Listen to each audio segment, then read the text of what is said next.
The following is produced by 5 Star Productions USA, which is solely responsible for its editorial content and is sponsored in part by a grant from Paul Mitchell Salon Hair Care. You checked your food budget lately? For every $10 you spend, you'll spend another $1 on the packaging that you simply throw away. That waste accounts for nearly 1/3 of the load on every trash truck headed for the landfill. You can lighten that load by pre-cycling when you shop. Larger sizes, recyclable containers, and paper packaging all reduce your contribution to our overclogged waste sites. Hi, I'm Ed Begley Jr., and this is Today's Environment, where we examine some potential solutions to the problems of pollution.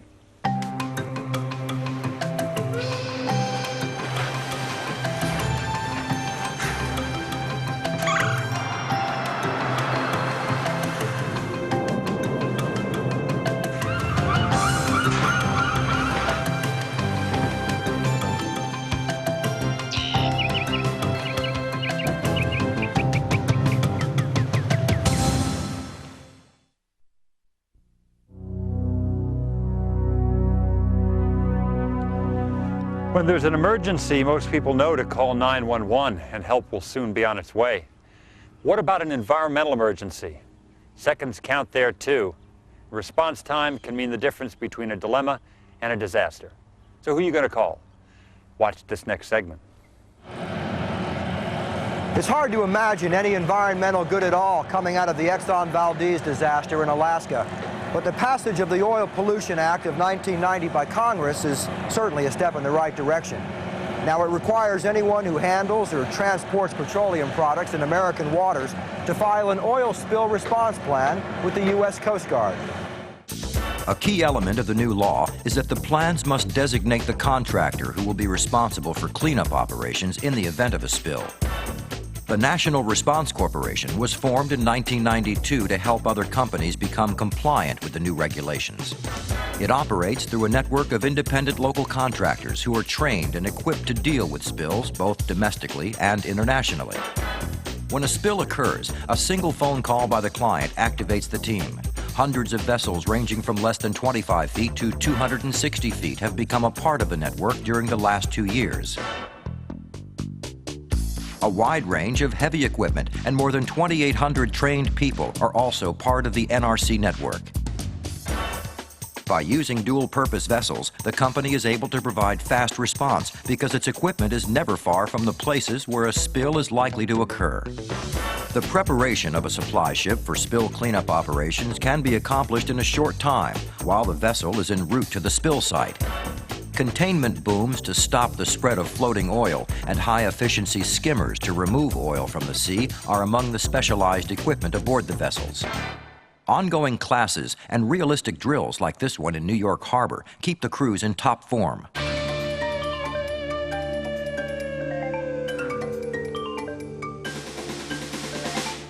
This self-contained mobile communication center has proven itself to be an important part of the network. It can be dispatched by truck or air to any location on a moment's notice and can be operational within 2 hours of arrival on site.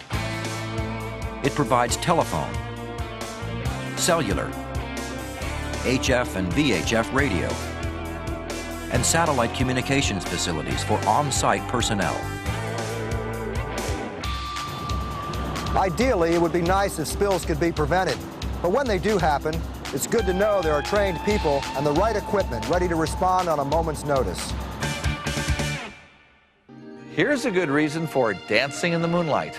To run a 100-watt light bulb for 1 year, you must burn 400 pounds of coal. Hey, if you don't need that light, turn it off. And get involved with today's environment today. Insects. One of the first forms of life on this planet. They haven't evolved much since the dawn of time. Flies probably drove dinosaurs just as crazy as they drive us. They also provide a vital link in the food chain. That's why, when we have to control them, we have to be very careful. Here's an example. Believe it or not, this insect is responsible for more damage throughout the South than General Sherman's entire army caused during its infamous march. It's a boll weevil. It feasts on cotton and only cotton, and it eats plenty. Since the turn of the century, this pest has consumed over $11 billion worth of cotton, or the equivalent of 130 handkerchiefs for every human on the planet. Cotton growers no longer want to control them. They want to completely eradicate the boll weevil from the United States. And it's not only the right economic solution, it's the right environmental solution. That's because the boll weevil is an unwanted visitor in the United States. In 1892, the boll weevil migrated across the Mexican border and began a reign of terror against cotton crops.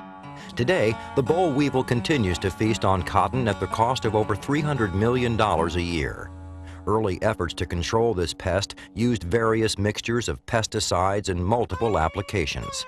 Each grower used a different plan and barely phased the boll weevil. But the growers wouldn't surrender. In 1978, they decided to join forces with each other, cotton industry leadership, and the USDA's Animal and Plant Health Inspection Service. They adopted the concept that only the coordinated wide-area approach to eradication of the pest would make both economic and environmental sense. They chose a test region for the new strategy in Virginia and North Carolina and put a 5-year plan into effect. A multifaceted approach used the latest technology: sex attractants for locating the weevils, destruction of cotton stalks after harvest to eliminate the weevil's habitat for hibernating, and precise chemical applications to eliminate pockets of weevil infestations. Integrated pest management techniques continued the eradication process using cultural, chemical, and biological methods to attack the pest. The strategy worked. Total victory. The boll weevil completely disappeared from the test region. In the project's 3rd year, pesticide spraying dwindled from about 12 applications to about 4 per season. Now, with the boll weevil gone, other pests such as the bollworm became much easier to control with natural enemies. Beneficial insects returned to the region and thrived once again.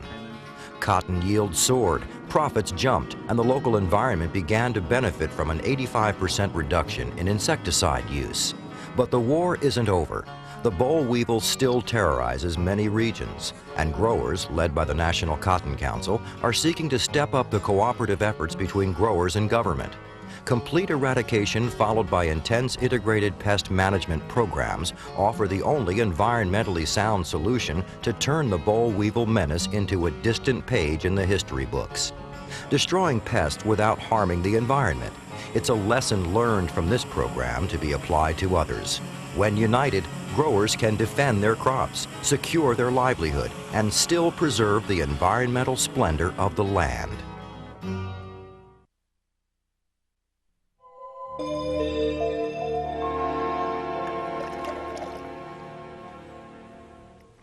A shipwrecked sailor once moaned, "Water, water everywhere, not a drop to drink." He could have been describing the Earth. Over 2/3 of the Earth's surface is covered in water. Yet only 1% of that is fresh water we can use. Every drop counts. And that's why this next story is so important. The Tennessee River. Over 600 miles of fresh water, pulsing life through a lush, thriving region that's home to over 5 million people. The water resources generate electrical power, provide shipping channels, flood control, fresh drinking water, food, wildlife habitat, and recreation. So many people, so many different functions. If left unchecked, pollution could destroy the health of the river. But the Tennessee Valley Authority and the concerned residents living along the Tennessee River are teaming up in a unique and unprecedented effort.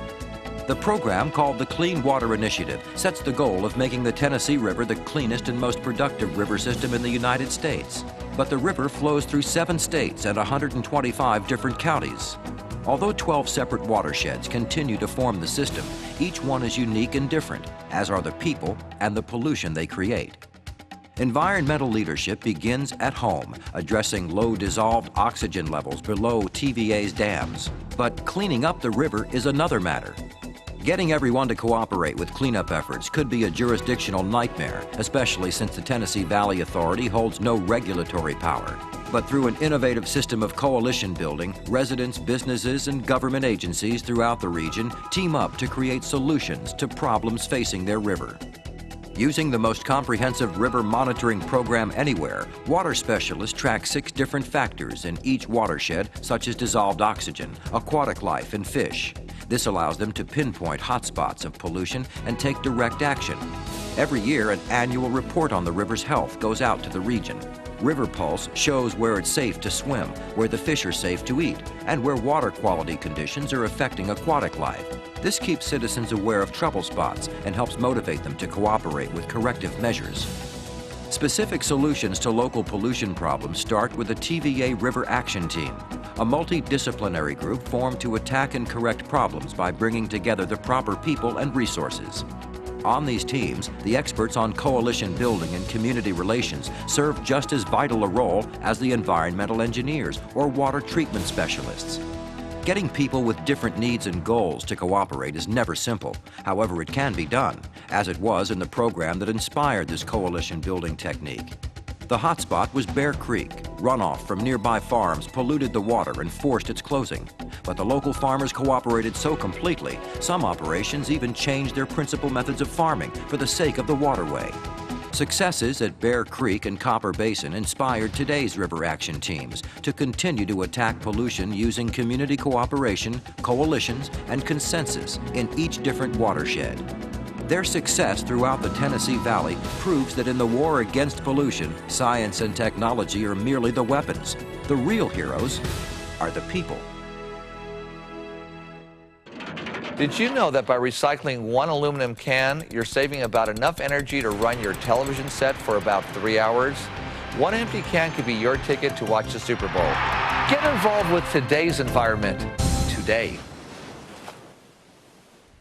Wouldn't it be great if we could wave a magic wand and create new environmentally friendly products to replace the old ones? Unfortunately, magic won't save the planet, but technology, inspiration, and a lot of perspiration will produce new ways to solve old problems. Coming up next is one example. So, what color is your dream machine? Blue to match my eyes. Black as night. Red, red hot. Americans love their cars, and a bright, shiny paint job, well, that can be as seductive as the machine itself. But what does all that paint do for the environment? Most paints release harmful VOC emissions that contribute to smog. And the painting process can generate tons of liquid hazardous waste from paints and solvents.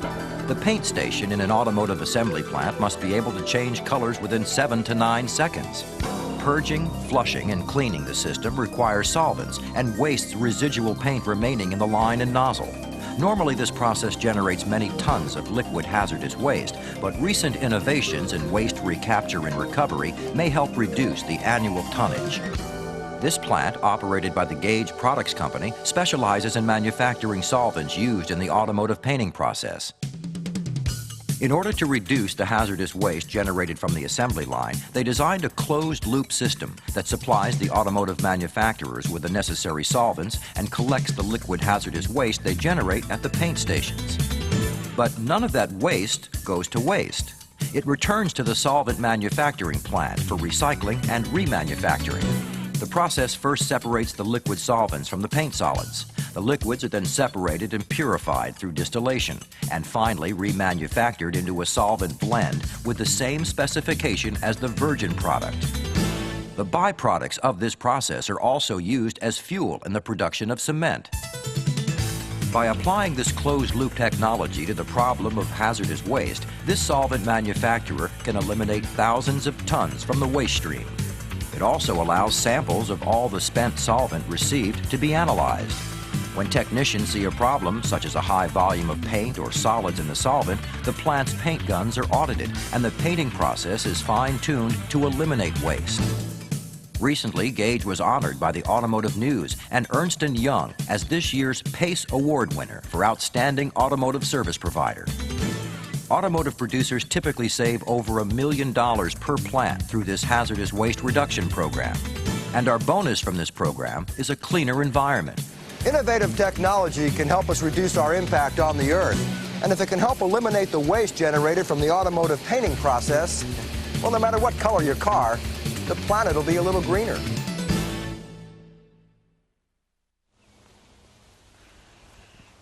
Some people look inside this can and see trash. Others look in and see opportunity. Every day someone discovers more new and exciting ways to recycle what we throw away. So any thoughts that this can is simply loaded with trash are just pure rubbish. Watch this and see what I mean. Everybody generates solid waste. In fact, each year, residents and businesses in America generate about 160 million tons of it. That's approximately 3.5 pounds of solid waste for every man, woman, and child, according to the U.S. Environmental Protection Agency. Estimates are that this amount will increase to around 220 million tons by the year 2000. Communities and industries in the 1990s have changed the way they manage their waste by reducing it, recycling it, turning it into energy through incineration, and landfilling the remainder. One company, Hearst Celanese, has virtually waged war on refuse and pollution with its waste and release reduction program. The best way to dispose of a waste product or chemical is to find an alternative use for it or to convert it into a new product. If no productive use can be found, then the best alternative is to eliminate it at the source. If waste material cannot be eliminated from a manufacturing process, methods are sought to recover it for reuse.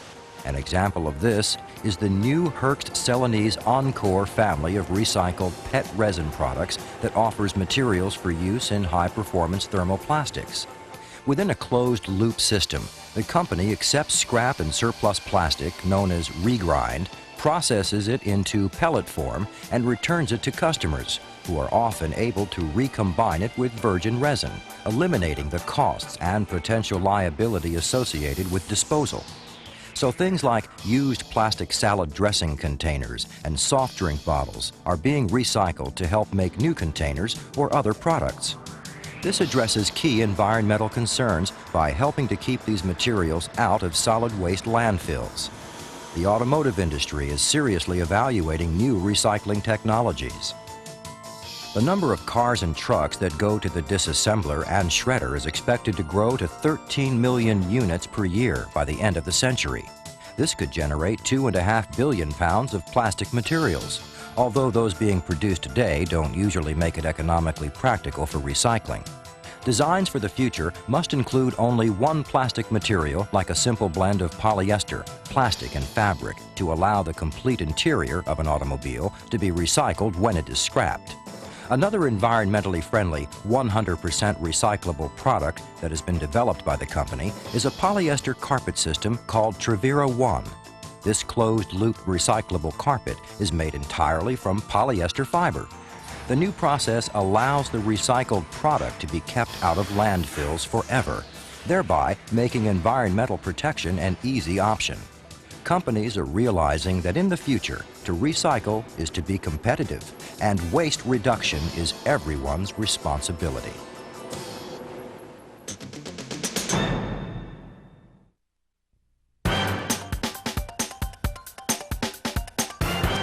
If you ever doubt how precious our air supply is, go underwater.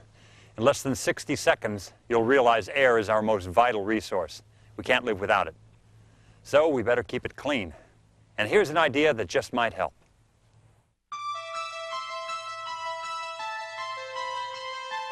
Some fires are better than others.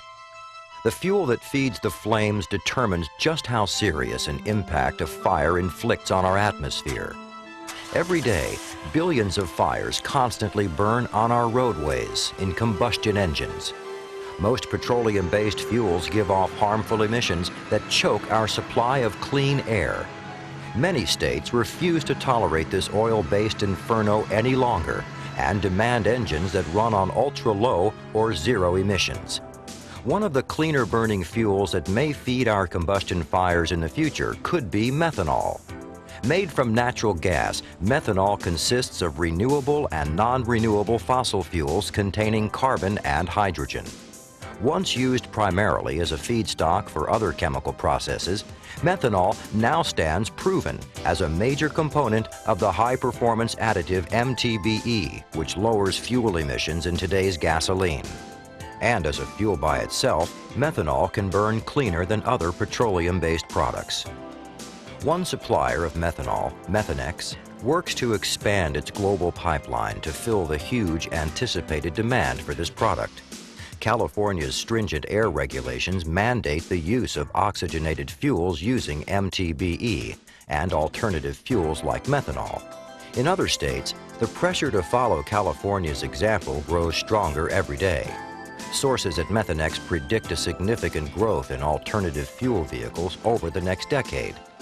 And it appears methanol will provide the ultra-low emission fuel for a large number of those passenger cars and public transportation vehicles.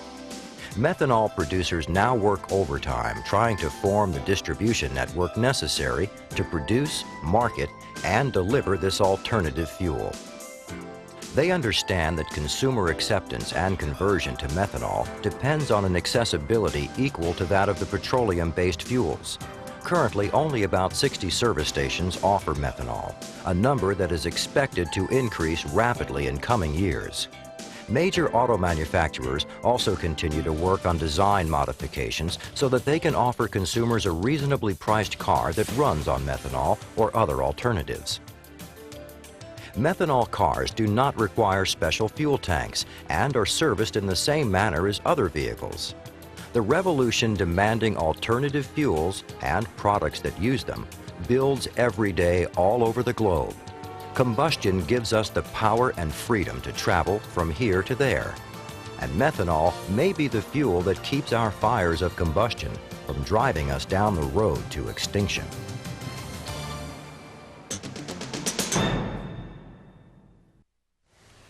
How's your air conditioner working? Did you know that leaky auto air conditioners send more CFCs into the atmosphere than any other source? Those CFCs deplete the ozone layer. That exposes us and our planet to too much ultraviolet radiation. So if you've got a leak, get it fixed. You'll stay more comfortable, and the Earth will be better off too. I hope the show gave you some good ideas. Join us next time as we explore more environmental solutions on Today's Environment. The preceding program was sponsored in part by a grant from Paul Mitchell Salon Hair Care. This has been a presentation of 5 Star Productions USA.